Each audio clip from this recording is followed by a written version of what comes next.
What's up, guys? M. Jones back in the house again, and today we're going to be doing a top 10 list. And today's top 10 list is my top 10 favorite occurrences in movies.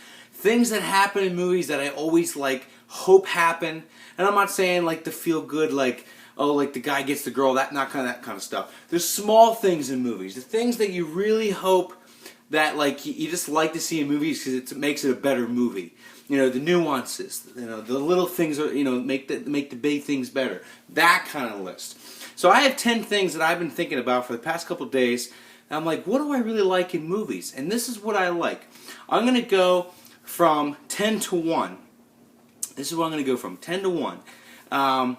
What I really like is I like to see accurate choreography in sports movies. So what I mean by that is, say it's a baseball movie and a guy lays a bunt down and the third baseman's being filmed. He has all day to run the whole way up there and just pissing away time, and he still has plenty of time to throw the guy out at first.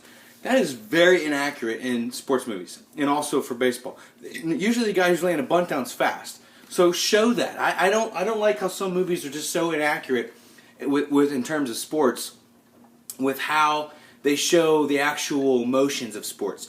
Like Friday Night Lights, the movie that came out way back in the day of Tim McGraw and Lucas Black. That was, the hits were so inaccurate in high school. I've never seen hits the way they showed that. And I played high school football and college football, and I've never seen the way they are hit like that. It's just so inaccurate. I understand it makes it more fun for the viewer. Excuse me. But I just didn't really like how they did that. There's a lot of movies that are just so inaccurate. And if it's a comedy, it's always inaccurate. And I get that. Like Angels in the Outfield, 1994. I get that, they just had all day just to, play the game the way they wanted to show it for kids to make kids laugh. But if you're watching a game, if you're watching a movie and you're a big baseball fan, you're going to want to pull your hair out. It's just so inaccurate. So I don't like movies that are very inaccurate for how exactly the game speed is for sports. I don't like that. I like a good movie that's very accurate in how things are. One movie that comes to mind that I thought's pretty accurate was Hoosiers. I thought that was really accurate, mainly because the actors on the basketball team were actual basketball players. I really liked that. That was a good movie to show actual depictions of real sports choreography and how it moves and stuff like that. And my number 9, actors, actresses that actually drive the car in the movie. They're not actually on a platform and a truck is towing them as they're doing the shot. A camera's in the passenger seat and the guy's driving or the girl's driving, and they're not even driving the car. I understand it's a little unsafe to drive the car actually and still act and do lines and have the camera set up, but I just don't like it when it's so obvious. One movie that was very obvious was American Pie 2. When they were all driving to the beach, it was so obvious that car was not running, and they were on a platform. Because if you watch Oz, the way he was moving his hands, that's not how a car would handle it all. I don't like that. It takes away from the organic factor of the movie. I don't like it when they have the car set up on some kind of tow or on a platform, and an actual car in front of it is actually taking that car for the ride. I don't like that. It takes away from the realness factor of the movie. I like real. I don't like fiction too much with that stuff. So I didn't like that when it comes to stuff like that with actors or actresses not actually driving. I like it when they actually are driving. That's pretty badass to me. Number 8. I really appreciate heavy, extensive, meticulous research for historical films. Okay, like war movies, movies about like the Titanic. World War II flicks such as Saving Private Ryan. Movies that are actually really so researched, it's so accurate, it's scary. I don't like it when there's just a mistake like that, because I feel like that's kind of disrespecting, the soldiers, or disrespecting any lost ones in our country, or any lost ones of any country. I think you should be very careful when it comes to realism, when it comes to historical movies. For example, I remember Titanic, there was a big mistake saying about how Leonardo DiCaprio said that he used to go fishing somewhere, or used to spend time on this lake, and when he was talking about it, it wasn't even existing yet. So if you already have the editing process done and you produce the movie and that mistake's there, that's always going to be there. That's never going away. That mistake will always be a mistake. And I feel like James Cameron nowadays is probably like, man, maybe we should have researched that better. So I love heavy, extensive research for historical films. I think that makes the movie so much better. And I don't like it when it's just completely false. And I don't like that. Number 7.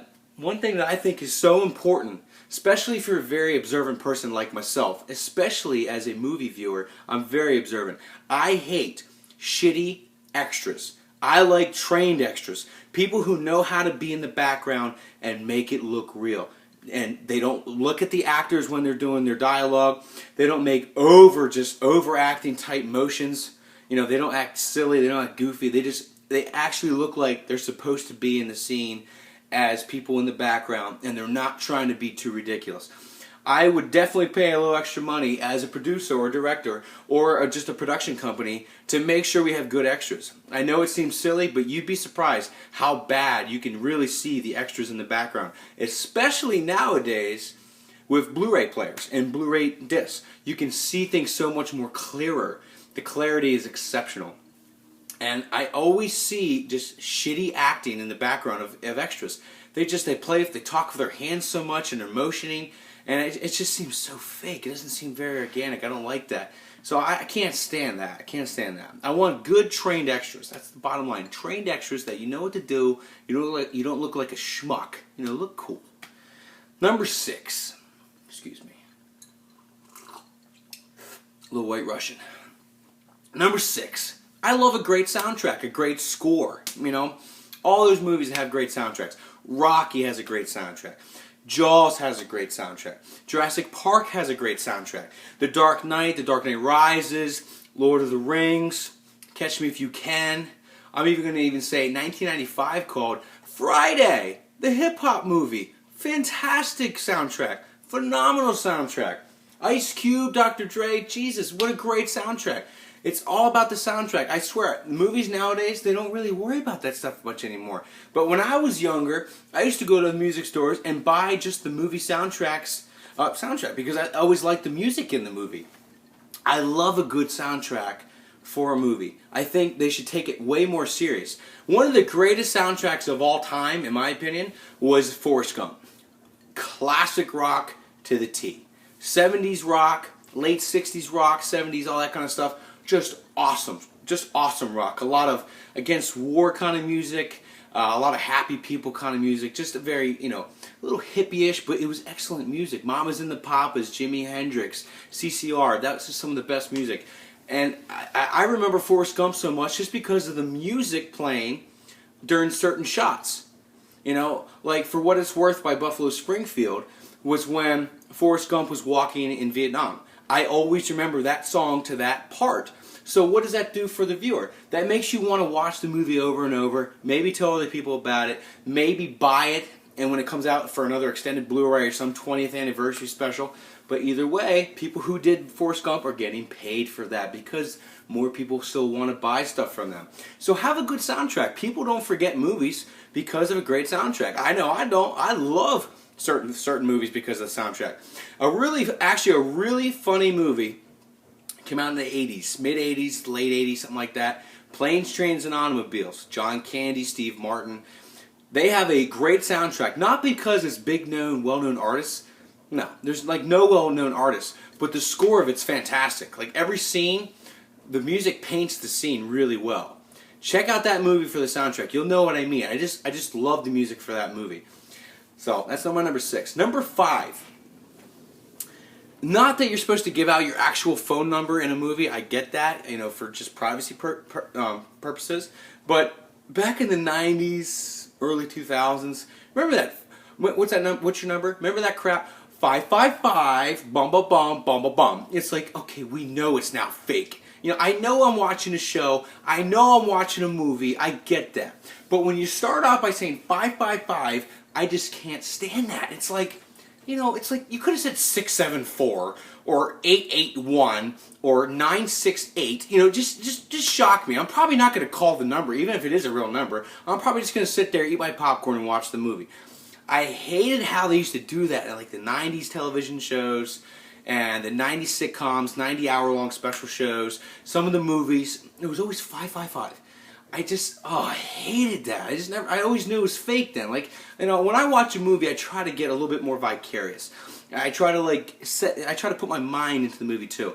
And I just cannot stand how they did that. I just don't like how they just say 555. And it could have been like a really good movie, like a rated R, Oscar nominated type movie, and all they're saying is 555. I don't like that. I never have liked that. And I just love how now you don't really hear that too often, because I think that's sort of a general consensus. People don't like that because it's fake. And a lot of times in movies, you don't hear 55. I see a lot of different things, especially on taxi cabs in movies, like 974 as like an area code, or the first three numbers in the phone number. And, you notice that a lot more. I bet if you watch a movie now that's current and you see like a number, it won't always say 555. I think they finally changed that a little bit, which I like. I really do. Okay, we're a little bit halfway through. Number 4, one of my favorite things that occur in movies. Improvised lines in a comedy film genre. Vince Vaughn comes to mind. Will Ferrell comes to mind. Ben Stiller comes to mind. All those comics that are so funny. Jim Carrey. They have some of the best improvisational comedy ever. Like, some of the stuff is so funny. Just take after take after take. All just different types of adjectives they throw out. And all just funny nouns, adjectives and nouns. I love that. That makes the movie so good. And a lot of the times, comedy films, they don't always go by the script. It's very much more carte blanche with the writers and the producers and directors with funny actors. Like I said, like the aforementioned Vince Vaughn and all that. Like, they just make the movie so funny because they're shooting from the hip. And those people are always the funniest because, why? They talk from the gut. Not from the heart or the brain, but from the gut. They just make it funny. Their react response time, I love that. Improvised lines in comedy, I absolutely love. I think that makes the movie so much funnier. And another good one, Eddie Murphy, with Nutty Professor. Like, a lot of stuff he said was so funny and good, and there were so many takes. And the best part about improvised lines of comedy is the gag reels, the bloopers, the outtakes. There's the best when you get like the Blu-ray disc. I love that stuff. It's like, you need to show more of that, please. It's the best. So anyway, number 3. I have a very soft heart for this in movies. I don't like to see the animals get hurt. Now, I know in real life the animals weren't actually hurt.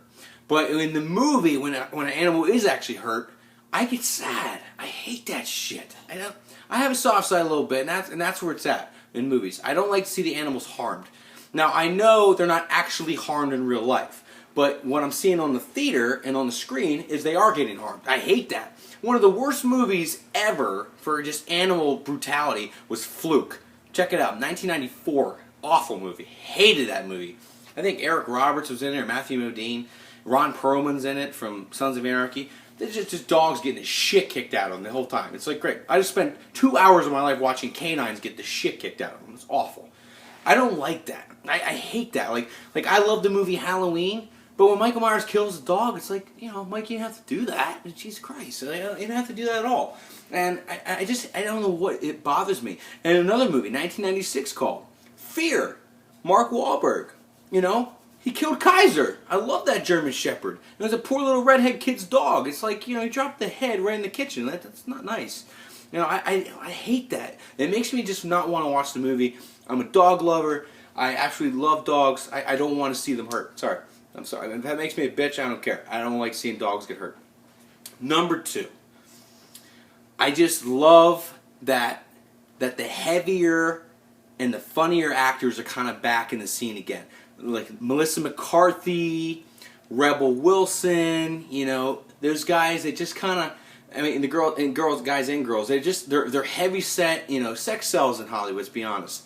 But, they're funny, and it's starting to become more acceptable in movies to like put them in the theater, put them on the screen because they're so funny. I think back of like Chris Farley, John Candy, and they made me laugh so hard because they're so agile and so full of motion, and just it always made me laugh. They're so naturally funny. Well, I think now currently like Rebel Wilson from Pitch Perfect and Pain and Gain, and Melissa McCarthy from The Heat and Bridesmaids, and Identity Thief. Like, they're so funny, but they're like so big, and they're not trying to sell their body at all as a reason to go sell tickets. They're just selling their humor. And I love that the heavier actors are coming back into it again. One actor I haven't really bought into being he's a little heavier, but I'm not a big fan of him as Jack Black. I think he gets a little too ridiculous, you know. And I don't really consider him like a Chris Farley-esque kind of actor. But I love that the heavier, funny actors are kind of being more portrayed in movies. I kind of like that. And the last part, no matter what, I'm a sucker for feeling good. You know, I want some just generosity, a feel-good situation. I love seeing a movie that just makes me feel like, yes, it's like, yes, like I just feel good about that. I don't know. I like a movie that has a good outcome. Whether it's in the beginning, the middle, the end, I like something that makes me genuinely feel good. You know, I appreciate that. So it's just something where if I watch the movie, you know, and I spend all this time, and then the ending sucks, it's like, you MFer. It's like, you tricked me. It's like, I don't like that. I like a movie that there's a ton of clarity in the ending, and I know what's happening. I don't need to get a dictionary to figure it out. I just like a good, genuine, feel-good movie. No matter what type of genre it is, I don't care about that. Hey, horror, fantasy, sci-fi, I don't care. You give me a good ending, boom. I'm going to probably buy you later. I love that kind of stuff. So, today was my top 10 list for what I like the most that occurs in movies. So I hope you enjoyed this. Please leave comments. I'm really curious to know what your list would be, or just name one that you like that occur in movies. Something I didn't mention today. Or please comment on what I did mention today. But either way, I love telling you about this today because I've been really thinking about a really good top 10 list, and I really think this is a good list. So please keep watching and always keep subscribing. Until then, you take it easy, NK. Bye.